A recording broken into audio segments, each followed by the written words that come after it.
Hi, everyone. It's Mr. Rosas again with United to Learn, bringing you our second video on our mindfulness and social emotional learning series. Today's topic is going to be on stimulus and response, freedom and choice. Now, let's go over some vocabulary that we'll be using in today's video. The first word is stimulus. Can you say that with me? Stimulus. Stimulus is a thing or event that causes a reaction in an organ, in this case, our brain. The second word is response. Say that with me. Response. And it is a reaction to something. So let's say that you're on the couch reading a book and you're relaxed, and somebody in your home makes a loud noise, like very startling.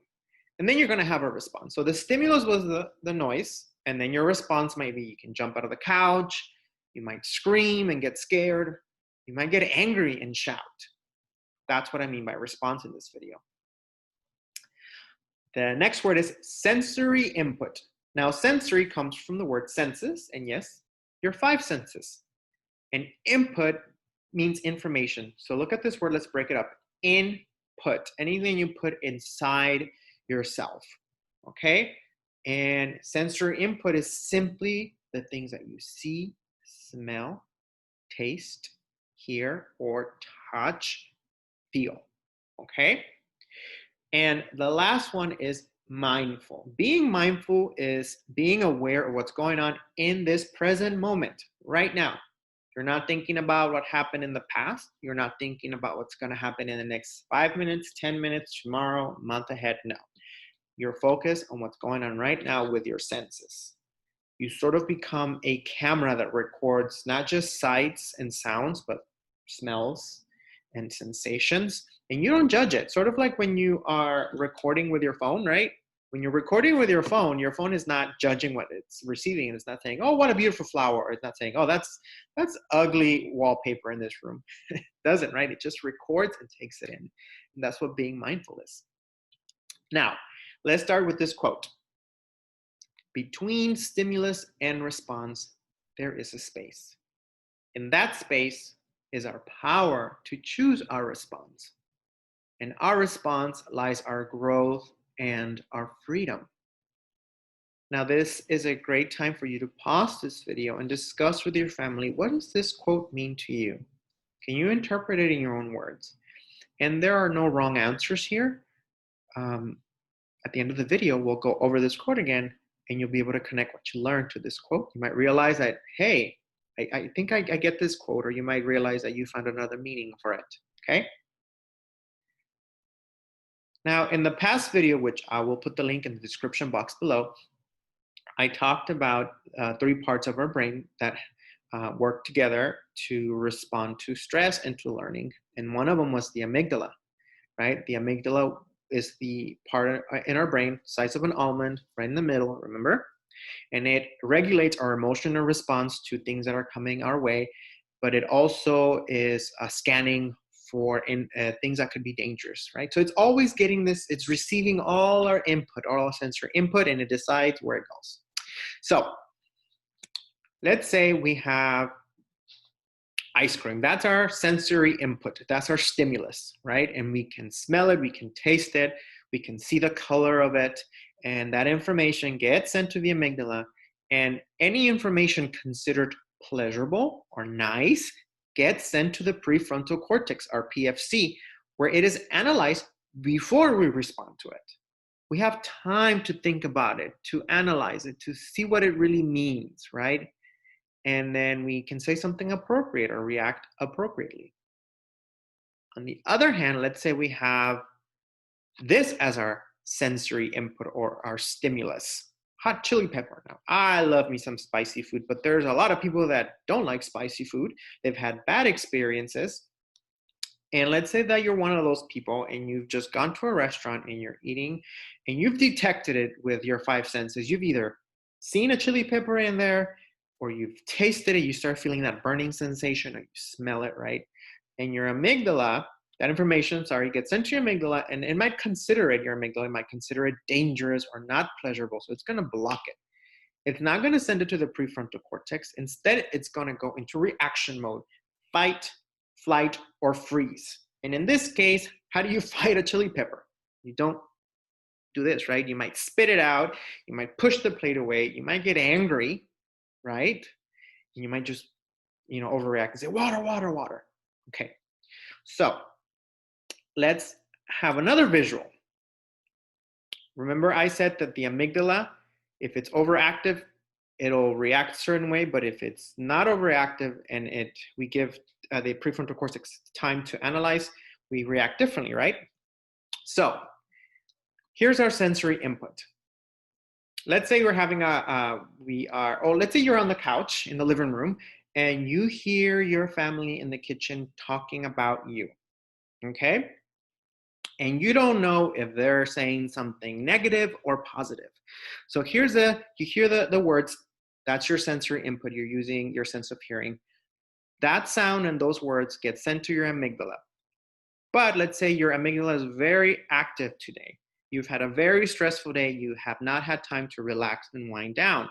So your amygdala is going to block that information from the prefrontal cortex, and you're going to think about it. You're going to react. You might lose your lid. You might get super angry, or you might get super sad, and you're going to react with the fight, flight, or freeze response. And again, fight doesn't mean you're fighting with your fist, or flight doesn't mean that you're running away.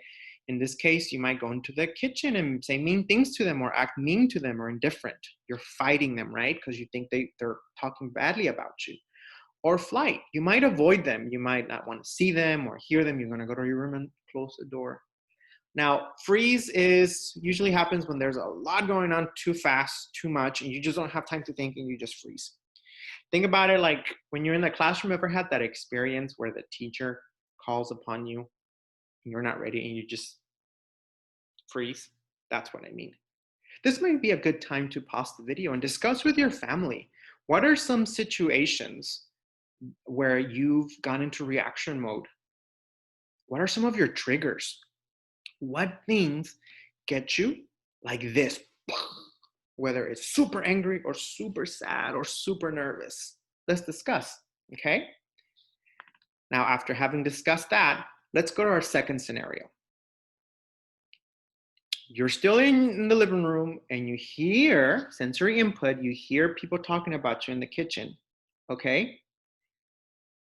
And it goes to your amygdala, but we're going to pause.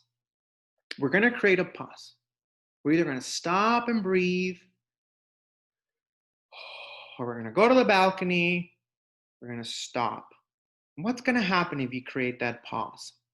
You're going to give your brain time to sort of get that information from the amygdala. Like, come here, amygdala, let me have that information. I'll give it back to you real quick. Let me just have it. And it gets sent to our friend, the prefrontal cortex. And then the prefrontal cortex starts analyzing and being wise, like it always is. And you might come to the conclusion that, hey, I don't really understand what they say. I heard my name, but I don't really know if they're saying bad things about me. What can I do? And then you have choices. Then you have the ability to say, I could ignore it. I could wait till they're done talking and then later go to my mom and say, hey, mom, I heard you say my name in the kitchen. What were you talking about? Or you can go in the kitchen right there and then and say, hi, everyone, I heard my name. What's up? Or you can have a sincere talk and say, I heard my name and I thought you maybe were talking bad about me, and have a discussion. You see all the different possibilities, right? But that comes only when you're mindful, when you're creating that pause. And when you're creating that pause, you have to focus on this present moment right now. And in this present moment, in this scenario, you don't know what they actually said. You don't have proof that they're talking badly about you, right? That's the reality. That's what's going on in the moment. Your amygdala is going to start projecting scenarios in your head. Oh, they're saying you're lazy. Oh, they're saying that they're going to ground you or whatever. But it's not really true until you prove it, and you don't have proof, right? So being mindful means, let me anchor myself in this moment and see the truth. And the truth in this scenario is I don't really know what they're talking about. All I know is they said my name.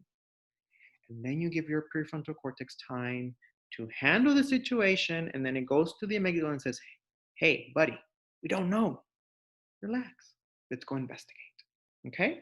And that's what we mean uh, with being mindful, creating a pause, right? So that your prefrontal cortex can analyze things and then you can have choice. Let's go back to the quote. Let's read it again. Between stimulus and response, there is a space, and that space is our power to choose our response. In our response lies our growth and our freedom. Having learned what you've learned right now, discuss this again with your family. What does this mean to you now? So, this week, let's practice that pause. Let's practice being aware of what triggers us. If you know what triggers you, what makes you upset, and if it's something similar like a pattern, then you're going to be able to know, oh, here it comes. Here comes that amygdala. And that's when you choose to create a pause. And then you don't feel like a slave to your emotions. You actually feel empowered, right? Now, life's hard. You're not always going to have a beautiful, like cherry on top solution when you use your prefrontal cortex, but it's not going to feel as harsh. And you're going to be able to bounce right back and be resilient. I hope this video was helpful to you, and I'll see you on the next one. Bye.